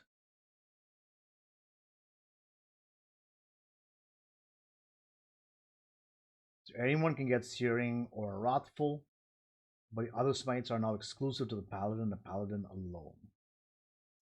Fine Steel is now an exclusive Paladin spell. Okay. Primal spell list. That's fine. How's about move now? Ranger exclusive.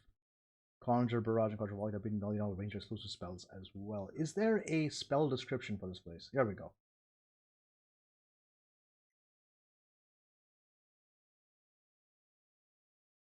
Power Word Heal. Range is increased to 60 feet. Power Word Kill now deals damage to a target that has more than. Oh, no, it does damage. It doesn't do anything. It doesn't. So initially, how Power Word Kill worked was if the target was below 100 hit 100 or below, they are instantly killed. So in this case, now if they're above 100, they do take damage, which is kind of nice actually. It makes this 9th level spell not as bad. Strength Smite now deals ongoing damage before the saving throw is made and doesn't require concentration. Oh, what? Channel now prevents the target from benefiting from the invisible condition. Okay. Thunder Smite now is once again evocation, which is marking now scales only with your bard level, and its damage has increased from 1d4 to 1d6. Oh my god! Holy shit! See, or here, not just see. Ah! Jesus, okay. Request concentration. God damn. It's gonna quite a bunch, but only. But it allows only one saving throw, not one at the end of each of the player's turns.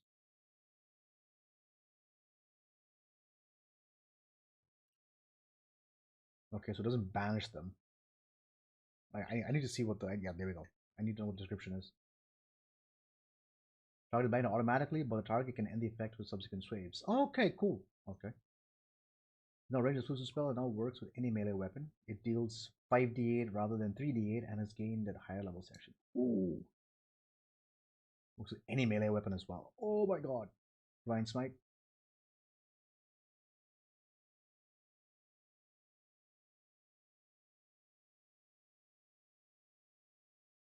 Okay. So Banishing Smite now. As you hit a creature, your strike erupts with divine power. The target hit by the strike takes an extra 5d10 force damage from the attack. If the attack reduces the target to 50 hit points or fewer, the target must succeed on a Christmas saving throw or be transported to a harmless limit pain for the addition. Ah.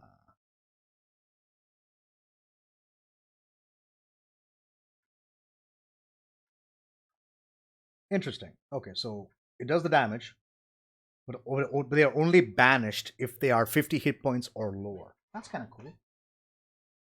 It's a nerf. It's a massive nerf to Banishing Smite, but it's good. Blinding Smite. As you hit the target, your strike flares with elemental light. The attack, the target has a blinding condition until the spell ends. At the end of each of its turns, blinding repeats the saving throw. Okay, that's fine. So yeah, you automatically blind the target, but then at the end of each of their turns, they can attempt to unblind themselves. It's nice. Conjure Barrage. You brandish the weapon you use to cast a spell and conjure similar spectral weapons or ammunition or peripheral weapon that shoot forward and disappear. Each creature of your choice you can see within 60-foot cone must succeed on a dexterity saving throw. A creature takes 5d8 force damage on a failed save or half as much on a successful one. Cool. Hundreds of similar spectacles. Fall in the water from above and disappear. Each creature of your choice you can see within 40 feet or 40-foot radius, 20-foot high cylinder centered on that point must make a dexterity saving throw. A creature takes 88 force damage on a failed save. Okay. Divine Smite. Boy. Bonus action, which you take immediately after hitting a target with the melee or thing. As you hit your target, your strike glows with divine power. The target takes an extra 2d8 radiant damage from the attack. The damage increases for 1d8 if the target is fiend or undead. And so this basically has become a spell rather than I can just smite. So the idea is like you still consume a paladin spell slot to do it. So essentially this is still divine smite. That makes sense. That's fine.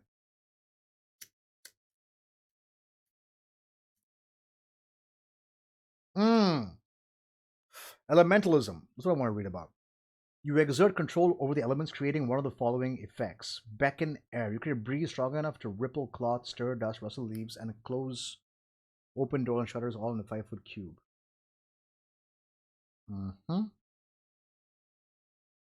Beckon earth. You create a thin shroud of dust or sand that covers the surfaces in a 5-foot square area. Or you can use a single word to appear in your handwriting in a patch of dirt or sand. Okay. Beckon fire. You create a thin cloud of harmless embers and colored, scented. Harmless embers and colored. Colored what? Scented smoke in a 5-foot. Oh, scented smoke in a. Okay, cool. And colored scented smoke. What the fuck? You choose the color and the scent, and the embers can light candles, torches, lamps in the area. Okay.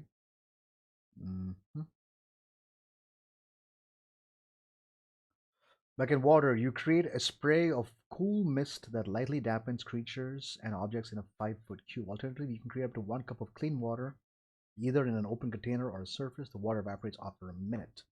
And then sculpt element. You can use dirt, fire, smoke, mist, or water that can fit in a 1-foot cube to assume a crude shape.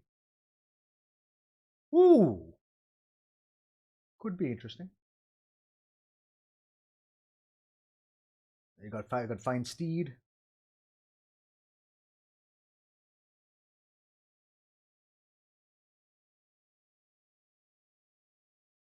Okay, focuses on protecting you. Awesome. That's fine. Doesn't say what the is this the right? So this is the steed stat block. Okay.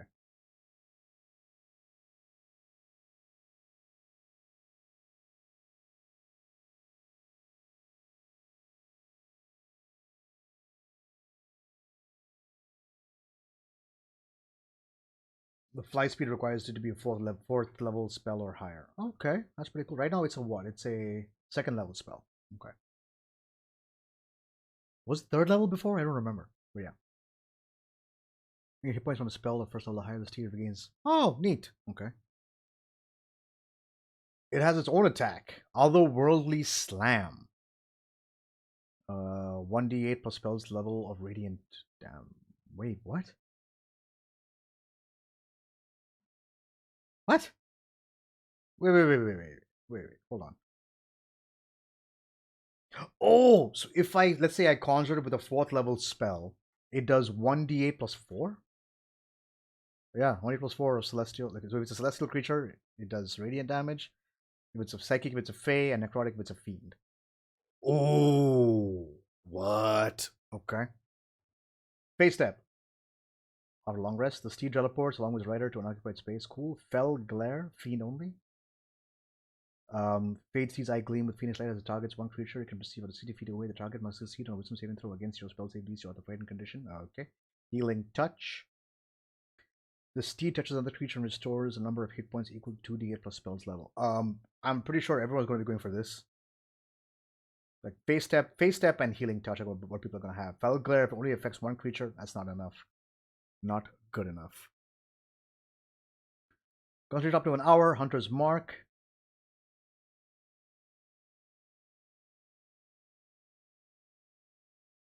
Yeah, so Hunter's Mark, they nerfed the shit out of it. You can only trigger once.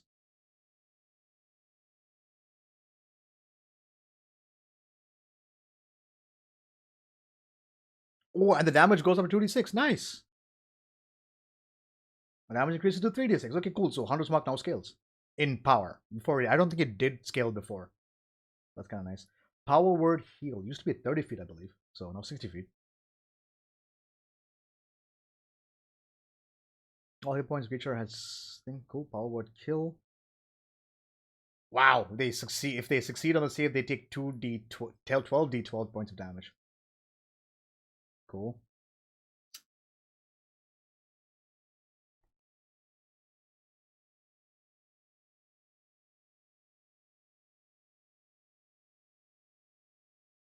Oh, that's kind of nice. Red Smite's now actually really, really nice. It lights them on mystical, on like arc, like the divine fire, and they constantly take 1d6 fire damage per turn. Nice. But the remaining damage, the initial damage goes up by 1d6, but doesn't stay. The continuous fire damage does not scale up, which is good actually. Shining Smite. Okay, as you hit the creature, your strike flares with divine light. The target hit by the strike takes an extra 2d6 radiant damage from the attack. If the target is in invisible condition, the condition ends on it. In addition, until the spell ends, the target sheds bright light in a 5-foot radius. Attack rolls again. Ooh, nice. It's almost like a single target fairy fire. Cool. Staggering Smite. As you hit the creature, your strike pierces both body and mind. The target takes an extra 46 psychic damage from the attack. The target must succeed on a wisdom saving throw or have the stun condition until the end of your next turn. Oh, nice. Now you have more reasons to pump up your con. Thunderous Smite. As you hit the target, your strike rings with thunders orbital 300 feet away from you. The target takes an extra 2d6 thunder damage from the attack. Additionally, if the target is a creature, it must succeed on a strength saving throw or be pushed 10 feet away and be knocked prone. Neat. Vicious Mockery. You unleash a string of insults laced with subtle blah blah blah blah blah. Yeah, it's better now, and it's exclusive to bards and bards alone.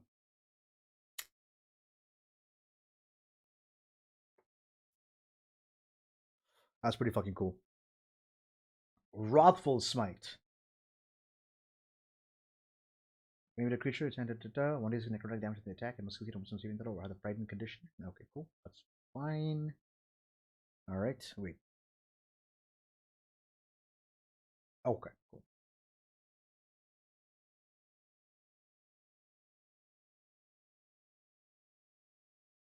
Like all the smites have a duration, right? Like the ones with like lasting effects. Shining Smite alone requires concentration. Okay.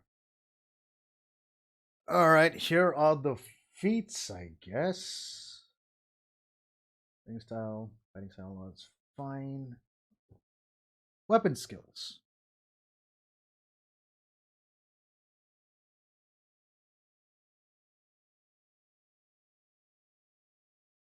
Again, graze is such a bad idea. I've already been over these in the previous video.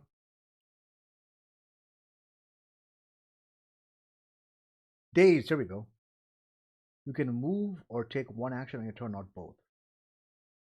You also can't take a bonus action or a reaction. Okay. Why is this different from stun? Oh, stun you can't move. Right. Okay, that's fine.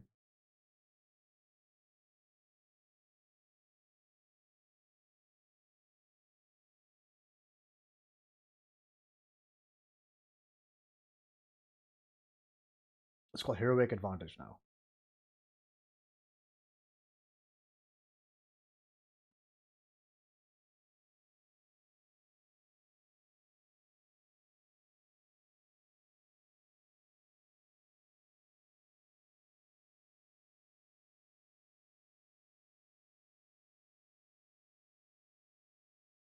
Interesting.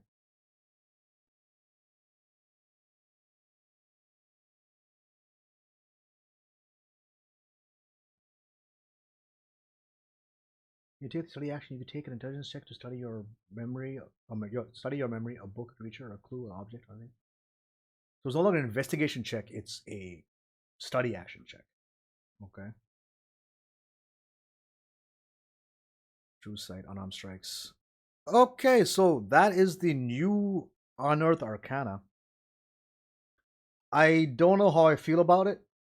A lot of nerfs and a couple of things they've changed, which is good. But all in all, it's alright. Anyway, this is available on D&D Beyond for you guys to go check out for yourselves. You want to run these rules in your game, do so. 20th July is the cutoff date for feedback on this, and see how that goes. Anyway, I just want to go over everything. So thank you guys all so much for watching. A long ass video, because a lot of stuff to go through. And I'll catch you guys next time. So from me to all of you, till next time, peace. Oh.